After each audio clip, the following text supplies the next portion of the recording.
and illicit alcohol. So be it. Sensational statements against the National Intelligence Service and its Director General and other officers. My response. In relation to this allegation, I wish to state that the National Intelligence Service holds a very critical role in ensuring the safety and security of our country. They are responsible for gathering intelligence and share it with all our law enforcement agencies to ensure that the country is safe at all times. Consequently, when the country was caught flat-footed with regard to the scope and extent of the public's dissatisfaction with the Finance Bill 2024, which degenerated in the Gen Z protests, it pointed to the failure of the National Intelligence Service in carrying out its mandate. I am persuaded that the National Intelligence Service ought to have known beforehand that the public was completely opposed to the Finance Bill, and they ought to have briefed the President before the protests began, as this would have caused a change of tact by government regarding the proposed bill, and protest which culminated in the loss of innocent lives and destruction of property could have been avoided. Hence, I expressed my opinion, as this is in my public media briefing in Mombasa, and my utterances were not any different from what happens to other countries when there is lapse or failure by the intelligence agencies. Many of you will recall that after September 11th terrorist attack in the US, the US intelligence agencies were massively criticized.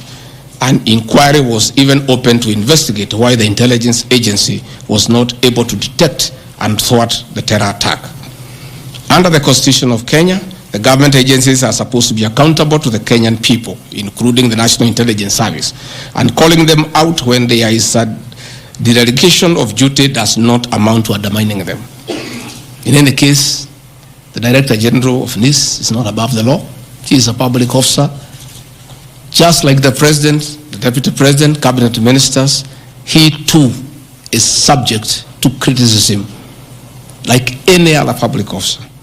In fact, I'll have videos. President William Ruto, as Deputy President, at one time criticized the then Director General of the National Intelligence Service. In another video, he heavily criticized the then Inspector General of Police for underperformance. I have learned from my boss how this job is done. It's clear. It's done. I mean, nobody, the President is criticized daily. The Deputy President is criticized daily. And we take no offense. The Director General of the National Intelligence Service is not above the law. He is a public officer. He is accountable to the people of Kenya. And when one feels he has underperformed, he'll be called out. Because that is the nature of the Kenyan state. And this I learned from my boss when he was Deputy President.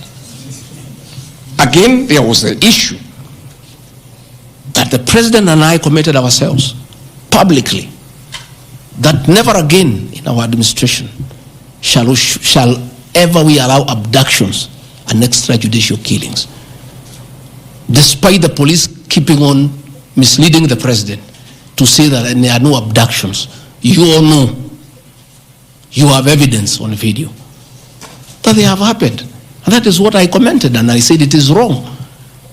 And because I'm a truthful person, I'll say what is wrong when it happens.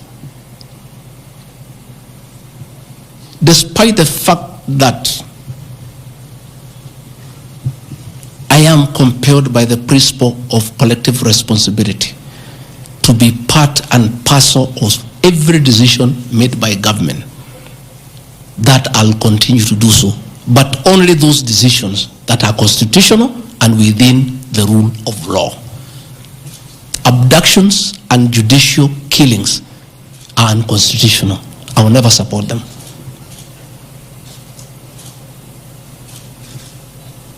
President William Ruto has been criticized left, right, and center. I have not seen him take anybody to court for criticizing him. Why is Gachagua being impeached for calling out the Director General of the National Intelligence Service? The Deputy President is criticized daily. The judiciary is criticized daily. The media is criticized daily, including the Star, whom I've criticized today.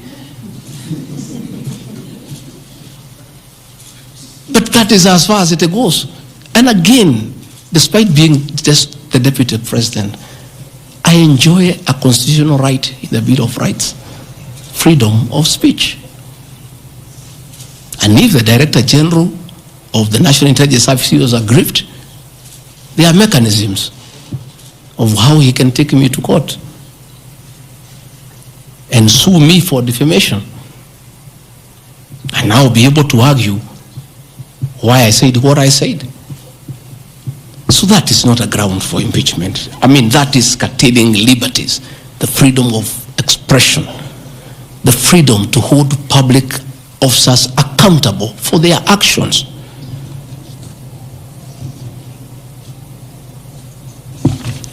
And I want to say finally,